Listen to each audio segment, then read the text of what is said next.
Setembro Hoje 20. Hoje é setembro 24 e nós estamos no nosso manual do fabricante, de sobrevivência. Hoje nós vamos, a nossa aula hoje é às 7, ok? E nós vamos falar hoje sobre o capítulo 7 de Mateus, tá? Então é assim, como o tema é extenso, nós vamos só falar os 6 primeiros versículos, tá? Então, primeiro, nós queremos falar, na minha Bíblia tem os títulos, né? Então, Mateus 7, versículo 1, e nós temos a perguntinha. A primeira pergunta diz o seguinte: que conselho existe no verso 1, né? Então, qual é o conselho que tem aqui? Veja bem, isso não é um mandamento. Olha a diferença de quando tem um mandamento e quando tem um conselho. Um mandamento quer dizer, você é obrigado a cumprir. O conselho é uma advertência porque vai ter uma consequência, tá? Então, eu aconselho a você não pular de um prédio, certo? Você pula se você quiser, só que você sabe que se você pular, você vai estar infringindo uma lei. Deus pode interferir nas leis? Pode. Ele vai? Não. Então, veja bem, por quê? Ele pode mandar um exército de anjos te segurar se você resolver pular de um prédio, certo? Mas você vai estar desafiando uma lei a qual você já conhece. Se você fizer isso, o que vai acontecer? Eu tenho uma notícia para te contar. Você vai se estatelar no chão. E uma coisa muito legal, quer dizer, curiosa, é que eu tinha um amigo no Brasil que ele era médico socorrista. E o estudo diz que a maior parte dos suicidas, se não todos, ele falou, não posso generalizar todos, mas a maior parte do suicida, ele se arrepende. Por quê? O suicida que se enforca, ele tem, quando eles vão, né? Ele tem sempre no pescoço marcas da mão e resto de pele nas unhas, porque ele tenta afrouxar a corda. O suicida que pula do prédio, ele não morre de estatelar no chão, ele morre do coração no trajeto. E o suicida que se envenena, sempre tem marca na garganta, que ele enfia o dedo na garganta para vomitar. Aí eu vou dizer para vocês uma coisa. Nossa, eu nem ia falar isso, gente. Não estava no esquema, tá? Não estava. O seguinte. A Bíblia não diz que 1 minuto para Deus é como 1000 anos e 1000 anos, né? Sabe essa história? Você acha que será que o suicida, nesse tempo aí que ele se arrependeu, não deu um tempo para Deus levar um papinho com ele? E se ele se arrependeu, então quem sou eu para dizer que todo suicida vai para o inferno? Deus é onisciente. Uma vez me perguntaram, eu tenho um livro que eu estou escrevendo, já tem uns 10 anos que eu estou escrevendo esse livro, que são só de perguntas cabeludas. São temas assim. Porque todo mundo diz que o suicida vai para o inferno. Eu não tenho o direito, Deus não me delegou essa função de rotular quem vai para o inferno, quem não vai, quem vai ficar na porta, entendeu? Graças ao bom Deus, essa não é a minha função. Porém, eu acredito que Deus é onisciente, Deus é onipresente e Deus sabe de todas as coisas. Então eu digo, nós vamos ter surpresa lá, porque se o suicida, ele pulou do prédio e no tempo dele chegar de lá embaixo, ele se arrependeu, pediu um papo com Deus, deu tempo, Deus perdoou, não sei o quê. Quem sou eu para dizer sim ou não? Tá? Então, vamos, por que eu estou falando isso? Porque nós vamos falar de juízo, de julgamento. É muito fácil a gente julgar, né? Então, aqui diz o seguinte, a primeira pergunta é qual é o conselho? Então, bem definido, né? Conselho é diferente de mandamento, tá? O mandamento, se você infringir, você vai sofrer uma penalidade. O conselho, você vai sofrer uma consequência se você infringir, entendeu? Então, aqui diz o seguinte, não julgueis, por quê? Para não serdes julgados. Logicamente, se você acha que você é o dono do mundo e pode ter o direito de julgar, você vai estar se colocando à mercê e na vulnerabilidade para ser julgado. E eu acho que ninguém quer, né? Você quer só tacar o dedão na cara do outro, mesmo porque quando você está acusando o outro, você está desviando a atenção do povo para o outro, desviando de você. Então, você pode ver, geralmente, quem julga é quem tem muita coisa para esconder, tá? E coisas bem mais feias do que aquilo que a gente está julgando. Continuando, pula a parte, vamos lá. O versículo 2.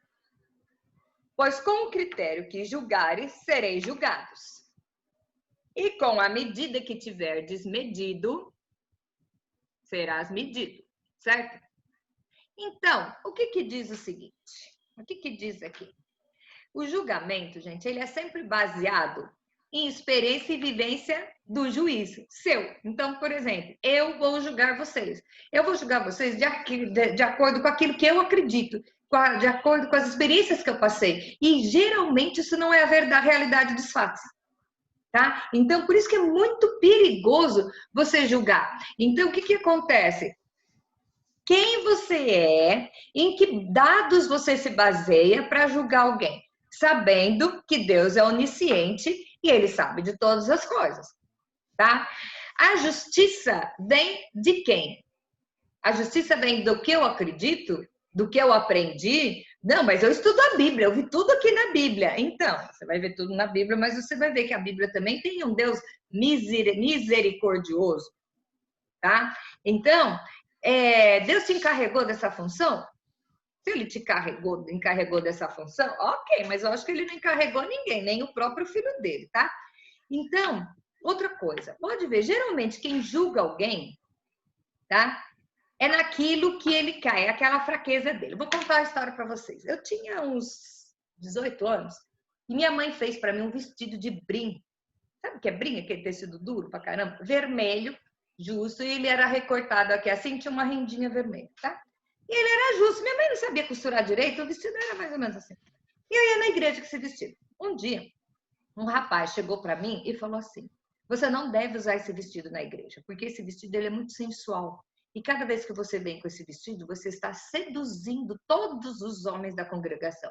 Eu achei tão estranho, porque o vestido era de brim, era um tubinho, ele nem era justo, era um tubinho. Eu falei, uai, mas eu fiquei assim, não mostrava calcinha, não mostrava sutiã, não mostrava nada. E aqui também ele tinha uma rendinha assim, então dava para pôr com sutiã de baixo, não tinha nada de.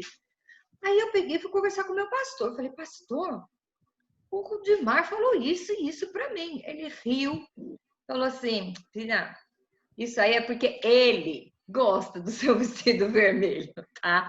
Então, não se preocupe com esse julgamento dele. Ele tá falando isso porque ele deve ter esse tipo de pensamento.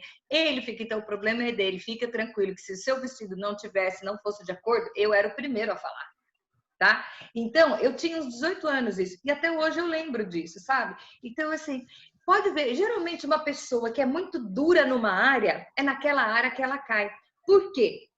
É aquilo que permeia. Sabe aquela história de frequência? Sabe rádio que tem as frequências? Normalmente você está naquela frequência. Então aquilo te incomoda muito, é porque você cai naquilo. Quando para você não tem nada a ver, você nem percebe o que o outro está fazendo. Entendeu? Então é assim: quem somos nós na fila do pão para sair julgando?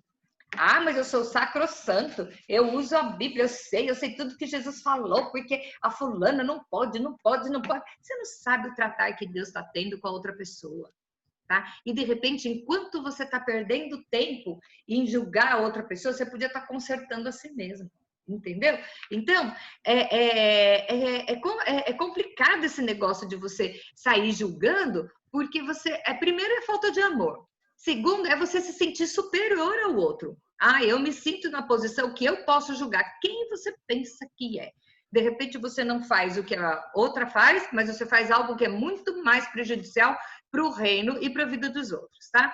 Então, vamos tentar observar tudo, não é que é? Observar tudo, reter o que é bom, né? Então, o que acontece? Então, vamos só lembrar que aqui, no versículo 2, no versículo 1 é um conselho, tá? Não é um mandamento. Então, tem uma consequência. O mandamento tem uma punição e o conselho tem uma consequência, tá? Toda ação tem uma reação, certo? Aí, aqui no versículo 2, vai falar que existe a lei da semeadura. Então, de repente, quando você começa a tacar o dedão, mostrando o erro do outro, como é que é aquela história? Quando você aponta um, tem 5, né? Apontando para você, isso aí é chavão, mas é verdade. É verdade. Aqui no Brasil, nós que somos brasileiros, a gente usa uma expressão meio assim, que é sentar em cima do rabo, né? Você senta em cima do rabo, para ninguém ver e sai falando do outro, né? Então, A lei da semeadura, ela vai estipular qual é o meio, a frequência que você participa. Então, eu estou numa frequência de meter o pau em quem corta cabelo. E o meu cabelo é enorme, mas de repente eu não corto porque eu não tenho dinheiro para cortar. Ou porque meu marido vai me bater se eu cortar. Ou porque, não sei, entendeu? Aí eu fico atacando quem corta, mas no fundo é o que eu gostaria de fazer. Lá no fundinho, não precisa nem falar para mim, pensa aí em você, tá? Se as coisas que automaticamente... E olha, eu tô falando, nós todas julgamos, tá? Então, observa aquilo que mais te incomoda no comportamento do outro e tenta fazer um paralelo, sei lá, será que disfarçadamente não é aquilo que tem dentro de você? Porque senão você nem perceberia. Algumas falhas do outro você nem perceberia. Se você não tivesse com a luzinha assinada, se não fosse a luzinha acesa, se não fosse uma coisa que tivesse despertando em você, tá? Então, vamos observar isso na história de julgar.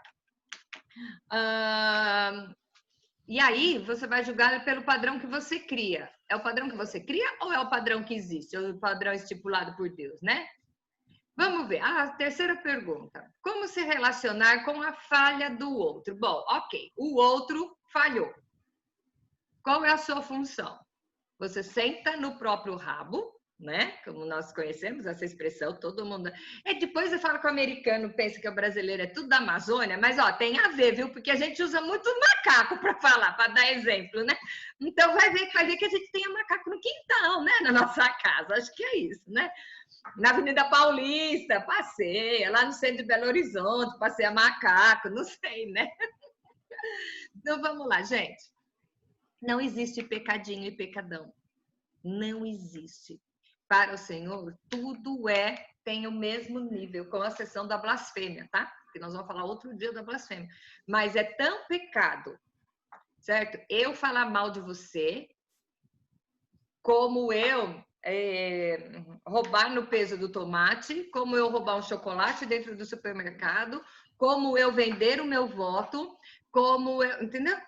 É tudo pecado. Para Deus é tudo pecado. Agora, existem aqueles pecados que ofendem o outro, tá? Então, para nós, o assassino, ele é muito mais grave do que o cara que rouba, porque ele tirou a vida do outro, tá? Mas para Deus, no equilíbrio, é tudo pecado. Então, se você não faz nada de errado, então você ouve muitas pessoas dizendo assim: ah, mas eu não tenho pecado. Ah, você não tem? Não, eu só minto de vez em quando. Mentira branca. Quem já ouviu isso? Mentira branca. Gente, mentira branca. Eu sempre falo com a Rebeca, desde ela pequenininha. Uma mentira. Ah, não, você precisa dar uma mentirinha para resolver uma situação. Uma situação nunca resolvida com uma mentira. Se você usar uma mentira para resolver, você só vai estar aumentando essa situação para amanhã. E eu tinha uma amiga que era psicóloga e ela era muito louca, sabe, gente? Ela não serve assim muito de exemplo para muita coisa, não. Mas ela falava um negócio muito 10. Ela dizia assim: é melhor você ficar vermelho uma vez do que amarelo a vida inteira, tá? E eu achava o máximo. Então, assume, fale a verdade. Primeiro que Deus honra a verdade, por pior que seja, depois que você falou a verdade, você sente você se sente mais leve, que tirou um peso de você. Enquanto você tá e uma mentira chama a outra, porque aí você tem que explicar toda aquela situação. Então, o que acontece? De uma mentira já foi 2, 3, 4. Então, mentira é pecado? Nós já estudamos lá nos 10 mandamentos. O que é? Falta de amor, é enganar, blá, blá, blá, blá. Isso aí nós já vimos, tá? Então, vamos lá. O que acontece? Já que não existe pecadinho e pecadão, então, do mesmo jeito que eu tô falando de uma prostituta, tá? De repente eu tô mentindo, de repente eu tô falando mal de alguém, de repente eu tô enganando alguém, de repente eu tô fraudando, né? Tem tanta gente que frauda as coisas, né? E acha que tá tudo bem, né? Que isso, mas isso é mais ou menos, todo mundo faz. Então, todo mundo faz, todo mundo vai pular da ponte, vai pro inferno, você também vai. Então, peraí, é aquilo que a gente falou outro dia atrás sobre o sal. Você não pode ser insípido, você tem que ter os seus princípios, os seus valores. Se você for insípido e não se posicionar nas coisas certas, você não presta para nada e vai ser pisado pelos homens. Achei isso o máximo, de tão pesado que é, isso fica assim borbulhando na minha cabeça. Não vou ser insípida. Vou tentar não ser insípida. Então, vamos lá. que nós temos que fazer então? Antes de julgar, faça um retrospecto, olha lá no espelho e veja o que, gaste o tempo que você tem para julgar o outro, para ver o que é que você tem que você pode mudar. O que é que você está lutando? Contra o que você está lutando? Nós vamos estudar ainda sobre o fruto do Espírito. E o fruto do Espírito, uma das coisas que é o mais difícil para mim é o domínio próprio. Que é o quê? Quando eu vi, eu já falei. Quando eu vi, eu já fiz. Eu sei que é errado, mas quando eu vi, eu já falei. E as palavras, você solta, as palavras não voltam. Tá? Então, esse negócio de ter que pedir desculpa toda vez, porque você fala uma coisa, já, como dizia minha mãe, desculpa frequente é coisa de sem vergonha. Porque se você tem que pedir desculpa 20 vezes pela mesma coisa, é porque você não se arrependeu. E se você não se arrependeu, veja bem, não existe perdão se não houver arrependimento. E não há arrependimento se não tiver mudança de comportamento, tá? Então, vamos lá. Se todos nós estamos na mesma escada, todos nós precisamos da misericórdia de Deus, todos nós estamos sendo tratados numa área, tá? Eu não vou perder o meu tempo querendo corrigir a Cleide. Eu vou perder o meu tempo tentar corrigir a mim. Eu estava ouvindo hoje a Joyce Meyer e ela estava falando que ela está tentando, ela tem 72 anos, é o maior barato, porque ela disse assim, eu estou tentando melhorar, gente. Tentando melhorar é muito legal, porque é assim, ela reconhece a falha dela. Então ela falou, eu estou tentando falar mais coisas positivas do que negativas durante o meu dia. Para poder ficar feliz, gente. É isso aí, porque a boca fala do que o coração está cheio, né? Então, em vez de eu ficar falando dos defeitos da Sayonara, eu vou falar que ela é linda. Eu vou falar que ela é alegre, que ela traz alegria na minha vida, tem qualidades. Quem não tem qualidades, gente? Tenta ver o lado bom das coisas. Por pior que seja a situação, sempre tem um lado bom. Então, se Deus está dirigindo a sua vida, é impossível que está dando tudo errado. Impossível. Tá? Pode ser que alguma coisa está dando errado aos seus olhos, mas alguma coisa tem por trás. Mas se tudo estiver dando errado, creia que Deus tem um propósito para o final. Que se não for nada visível, é o seu crescimento, tá? Então, nós estamos todos na mesma escada. Todo mundo precisa ser tratado. Todos nós precisamos da misericórdia de Deus. Todos nós precisamos. Então, eu não sou ninguém para julgar. Eu não sou ninguém para ficar olhando o defeito dos outros. E hoje é muito fácil, com o Facebook, é muito fácil você ficar julgando, tá? Porque você vê a vida das pessoas exposta. E muitas vezes o que nós vemos não é verdade. E muitas vezes nós vemos alguém enxovalhando uma outra pessoa e de repente não é. E aí você me diz, mas e tem as coisas que são terríveis? Ok, por exemplo, o estuprador, o pedófilo, né? Essas notícias aí que a gente sabe. Você vai julgar? Não, não vou julgar que Deus tenha a misericórdia dele. Entendeu? E agora eu estou numa fase que eu não quero nem ficar vendo essas notícias para não poluir meu pensamento. Porque nós estudamos outro dia que Paulo fala o quê? Tudo que é bom, tudo que é agradável, tudo que é de boa fama, tudo que é de boa índole, isso preenche os vossos pensamentos. Eu não vou ficar me amargando porque o mundo jaz no maligno. Porque enquanto o mundo jaz no maligno, eu descanso dos braços do Senhor. Nossa, ficou poética. Ah, vou escrever isso, ficou poético. Ó, tô com tudo hoje, viu? Ai, hoje eu tô terrível. Então, se todos nós necessitamos da misericórdia, vamos empreender o nosso tempo, tá? Em amar o outro, em tentar ver o lado bom do outro. E se alguma coisa você pode fazer, use o amor. Antes de tudo, trate o outro como você gostaria de ser tratado, tá? Aí, isso é a pergunta, até a pergunta 4. Aí, a pergunta 3. Na pergunta 4, nós vamos fazer um paralelo sobre a mulher adúltera, tá? A pergunta é, quer ver? Qual a relação do verso 5 e o texto de João 8, de 1 a 11? Esse é o texto da mulher adúltera, tá? O versículo 5 diz o quê? Hipócrita, tira primeiro a trave do teu olho e então verás claramente para tirar o argueiro do olho do teu irmão. Eu vou ler o 4 antes, porque o 4 é o seguinte. O 3. Porque tu vês o argueiro no olho do teu irmão, porém não reparas na trave que está no seu próprio olho. O argueiro é uma lasquinha e a trave é uma coisa maior, tá? Ou como dirás a teu irmão, deixa eu tirar o argueiro do teu olho quando tens uma trave no teu? Hipócrita, tira primeiro a trave do teu olho, então verás claramente para tirar o argueiro do olho do teu irmão, tá? Então aí vem a pergunta, qual é a semelhança desse com João 8, de 1 a 11? Nós já estudamos o encontro de Jesus com a mulher adúltera. E eu vou contar uma coisa para vocês. A Bíblia não diz que ela era prostituta, diz que ela era adúltera. Não, isso é amenizar a situação? Não, não é amenizar, mas vamos saber direito o que é, tá? Porque muitas vezes existem umas coisas, algumas falhas teológicas. Eu vou contar um negócio para vocês. Vamos lá, um parênteses de uma falha teológica que a gente ouve muito. Deus é... Quem é o Pai? É Deus, certo? Deus é o Pai. Jesus é quem? Jesus é o Rei, certo? A Bíblia menciona algum lugar filhos de Jesus? Não. Fala da noiva de Jesus, certo? A igreja é a noiva de Jesus, no sentido figurado, certo? Como é que você fala que você é filha do rei? Tem uma turma aí que se intitula filha do rei. Eu acho até muito legal o trabalho que elas fazem, mas teologicamente isso é a coisa mais furada que tem. Porque não existe, o rei é Jesus. O rei, na Bíblia, ele tem uma noiva, ele não tem filho, nós somos filhos de Deus, que é pai. Então, isso é uma falha teológica. Não estou nem criticando o trabalho delas, porque o trabalho delas é muito legal. Mas cada vez que eu ouço filhas do rei, eu lembro e digo, gente, isso não existe. Então, é aqui.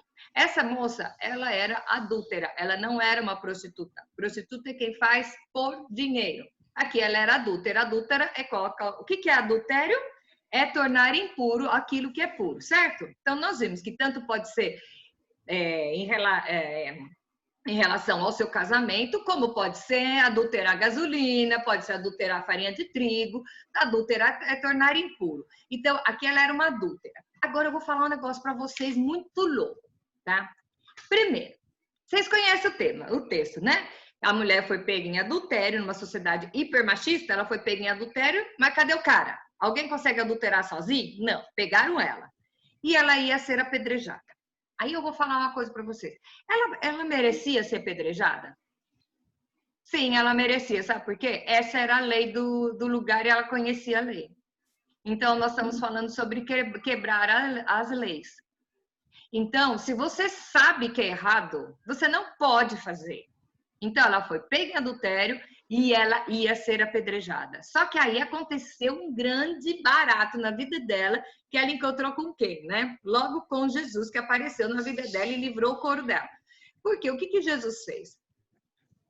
Ele sabia que ela merecia? Ela merecia porque era a lei daquele povo, ela conhecia a lei e ela mesmo assim infringiu a lei. Só que aí ele entrou com a misericórdia no lugar. E ele não poderia, de forma alguma, inocentar, porque senão as pessoas iam dizer que ele estava indo contra a lei, tá? Mas ele não podia deixar matar a moça, porque todos temos uma oportunidade, todos temos uma segunda chance. Então, quem sou eu para atacar uma pedra em uma pessoa, sendo que eu tenho as minhas mazelas, tá? E tirando essa pessoa a oportunidade. Então, a gente vê muito isso sobre a pena de morte, gente. Eu, teoricamente, eu sou contra a pena de morte. Ah, mas isso faz o que com o pedófilo? Corta a arma do crime fora. Incapacita ele de cometer um crime. Certo? Ai, gente, cada vez que eu ouço falar de castração química, eu lembro daquele texto de Jesus que fala assim: se o teu olho te faz pecar, arranca fora. Se a sua mão te faz pecar, arranca fora. Acho que Jesus estava pensando nessa parte. Mas como a Bíblia podia ser para criança, ele parou por aí, para não ser censurado, né? Mas o que eu acho que o tal do pedófilo? Não precisa matar, mas tira a arma do crime dele. Tira a arma, tira ele da sociedade e tira a arma do crime, tá? Porque quem julga é o Senhor. E se não existe pecadinho e pecadão, mas então vamos deixar ele impossibilitado de cometer o crime novamente. Vocês estão me entendendo, né? Que tudo mulher velha, todo mundo está entendendo o que eu estou falando. Então, o que acontece? Ela era adúltera e ela estava lá e Jesus não podia libertá-la, porque ela estava infringindo uma lei, tá? É a história que nós falamos hoje, no começo de pular do prédio, tá? Então, o que acontece? Jesus pegou e mudou o jogo, que ele é um expert. Então, dizem, né? Eu lembro que a primeira pessoa que eu ouvi falar isso foi meu pai, que ele ajoelhou no chão e começou a escrever. A Bíblia não diz o que ele escreveu. Então, dizem que ele estava escrevendo os pecados dos outros, né? Então, ele já começa a escrever assim, né? Lascívia, olhar impuro, todos os pecadinhos do povo lá. Cada um foi jogando sua pedrinha e se mandou. O único que não tinha pecado, ele diz, quem não tiver pecado, atire a primeira pedra, né? Quem era o único ali na jogada que não tinha pecado? Era só ele. Ele era o único que podia catar um paralelepípedo e jogar na cabeça dessa mulher. E ele falou o quê? Ele tinha autoridade, ele tinha, pela a regra, ele tinha capacidade para isso, porque ele não tinha nenhum pecado, e ele era só Jesus, né? Ele só era Deus, só isso. Então, ele tinha autoridade para fazer isso. Então, ele era o único que podia julgar. E o que ele fez? Ele falou assim, vá e não peques mais. Ali foi uma mudança na vida dela. Então, quem somos nós para ficar tirando pedra, sendo que Jesus está ali do lado falando assim, essa pessoa ainda vai ter uma segunda oportunidade, você vai ver o que ela vai fazer. Gente, não vamos esquecer do apóstolo Paulo, gente. Ele era matador de crente. Ele foi lá, quando ele encontrou com Jesus, ele estava cheio de carta na mão para ir lá, autorização para prender crente e mandar prender os crentes e matar. Entendeu? E, no entanto, ele teve encontro com Jesus. Então, qualquer pessoa, quando tem um encontro com Jesus, é a oportunidade de mudar de vida. Então, quem sou eu para atrapalhar esse processo? Quem sou eu na fila do pão para atrapalhar esse processo? Jesus morreu na cruz pelo pecado dele também. Jesus não morreu só por mim. Eu não sou a gostosinha do Senhor. Jesus morreu por ele também. Então, quando nós falamos Jesus morreu pelo maníaco do parque, ele morreu pela Suzane Richthofen, ele morreu pelos Nardoni. Complicado, né? Mas ele morreu por todo esse povo também. Todas essas pessoas têm direito. Quem sou eu para julgar? Agora, cometeu? Ok, é a consequência do seu delito. Então, você vai ficar preso, você vai ser castrado, você não sei qual que é a punição que vai ter, não compete a mim. Mas eu vou perder o meu tempo cuidando da minha vida, cuidando da minha praia, em vez de ficar julgando o outro, tá? Ninguém entre os acusadores estavam ali quando Jesus terminou o bate-papo com a mulher. Estava só ele e ela. E ele pegou e falou assim, vai e não peques mais. Tá? Então, se o próprio Jesus vai perdoar essa pessoa que você está julgando hoje, ele vai perdoar lá para frente, o que você está fazendo? Perdendo seu tempo. Gastando a sua beleza, gastando a sua energia, gastando o seu latim, sendo que Jesus vai perdoar ela ali para frente quando ela se encontrar com ele. Então, até por economizar tempo e otimização de tempo, vamos nos preocupar em consertar a nossa vida, em vez de julgar o outro, tá? Então, eu acho que ficou bem definido essa parte do julgamento, né? Então, aqui o texto diz, não julgueis para que não sejais julgados, pois com o critério que julgardes, sereis julgados. E com a medida com que tiverdes medido, vos medirão também. Aqui não está falando que é ele que vai medir, são vós. Quer dizer, as pessoas vão medir você também.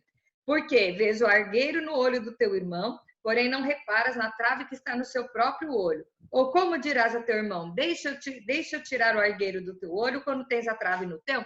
Hipócrita! Tira primeiro a trave do teu olho e então verás claramente para tirar o argueiro do olho do teu irmão, tá? Eu acho que esses 5 versículos, eles já assim, já dá para a gente repensar a maior parte dos nossos relacionamentos, tá? E aí, nós temos ainda para hoje o versículo 6.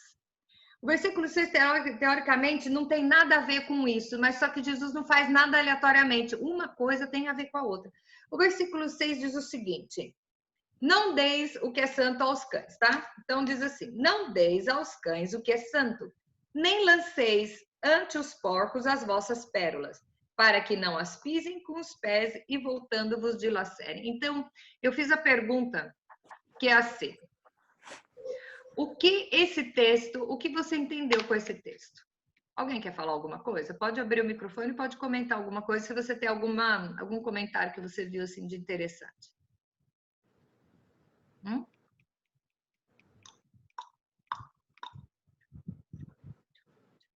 Vocês deixam, eu escrevi um montão, tá? Então, vamos lá. Eu fui procurar para ver isso aqui, porque esse texto, assim, na minha cabeça está definido. Mas eu preciso, quando eu não tenho como expressar, eu vou procurar em algumas outras pessoas que eu reconheço, assim, a autoridade bíblica, né? E aqui ele fala o seguinte, eu fui pesquisar e um cara eu achei muito legal, que ele diz que aqui, ele explicou muito bem, que as pérolas são comparadas à palavra e ao ensino de Deus, certo? E porcos são aqueles que zombam do evangelho. Então, vamos lembrar lá do Salmo 1? O Salmo 1 diz o seguinte, bem-aventurado o homem que não anda no conselho do ímpio, não se detém no caminho dos pecadores e nem se assenta na roda dos escarnecedores. Gente, o que é um escarnecedor? É aquele que zomba da sua fé. Então, aqui, Jesus fala para você não dar aos cães o que é santo. O que é santo? A única coisa que é santo é a palavra dele, tá? Então, vai dar para os porcos, que é aqueles que dilaceram. Então, eu creio que aqui são os escarnecedores. Os escarnecedores é que são os porcos. Então, o salmista diz que a gente não pode nem sentar na roda dos escarnecedores. Quanto mais ficar gastando tempo e dando munição para esse povo ficar enxovalhando o evangelho. Então é o seguinte, aí você vai me dizer, mas isso entra em contradição com a evangelização. Não. Porque você reconhece, você sabe quem está afim de saber e quem está afim só de escarnecer. Gente, você vê, hoje em dia, o mundo hoje em dia está tão mudado que você sabe exatamente quem é aquele que só quer escarnecer do bem, tá? Nós vemos isso até na política. Tem gente que é tão do mal, que se botar a palavra a Deus, ele já acha que é por aí. Você vai perder o seu tempo e ficar jogando a palavra de Deus para esse povo, que eles só vão pisar, que não vai ter proveito nenhum.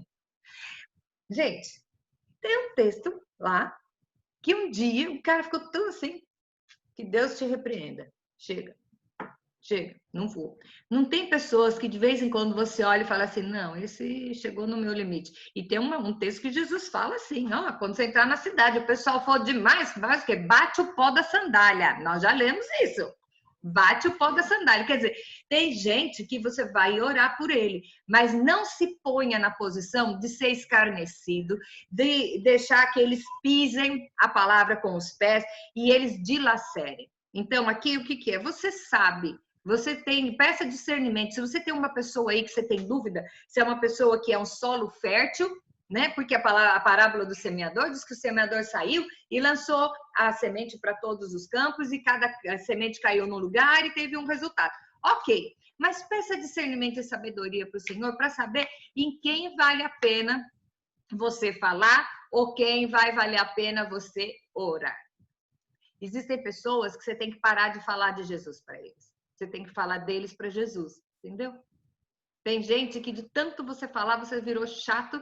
Então, faz o contrário, para de falar e começa a botar ele na frente no altar do Senhor, sabe? Vai pro seu quarto de guerra e tem certas pessoas que falam, meu, mas esse não tem jeito, não tem jeito. Tem jeito sim.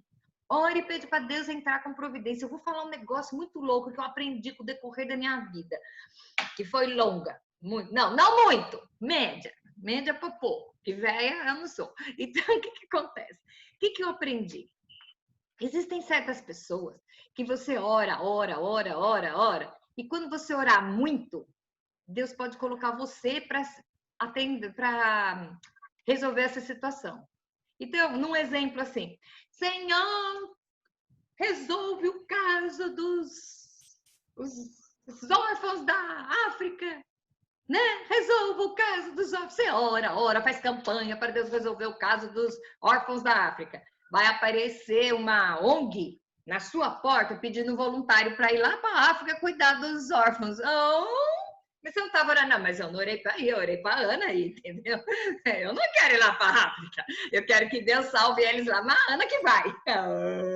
Então, de repente, eu oro pela salvação da Adnaíg, eu oro por ela, mas eu não quero ir lá falar com ela. Então, eu quero que a Sayonara vá, você tá entendendo? Mas eu orei tanto que Deus me capacitou para ir lá e dar um jeito de botar ela, aí eu me acovardo, porque não era isso que eu queria. Então, pensa bem, vamos primeiro orar pedindo para Deus nos dar discernimento, identificar quem é o solo fértil e quem é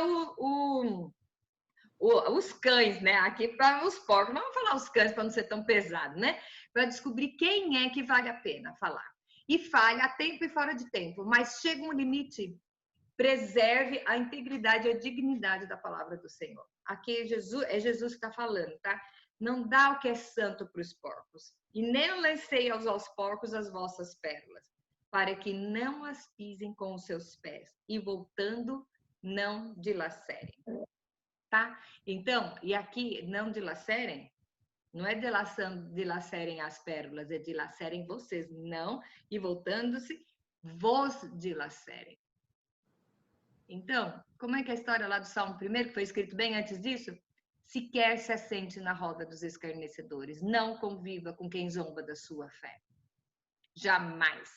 Ah, mas quem zomba da minha fé é meu marido, eu vou fazer o quê? Abaixa o volume, não toca nesse assunto com ele. Começa a orar por ele, você não vai largar do seu marido por causa disso, mas para de ouvir, não se deixe contaminar, não se deixe contaminar, não deixe ninguém roubar a sua fé. Cada vez que vier alguém, uma pessoa próxima, porque o inimigo também não vai mandar o Zé lá da esquina vir falar que você é retardado, vai usar dentro da sua casa pessoas que você ama para zombar da sua fé, tirar a sua esperança.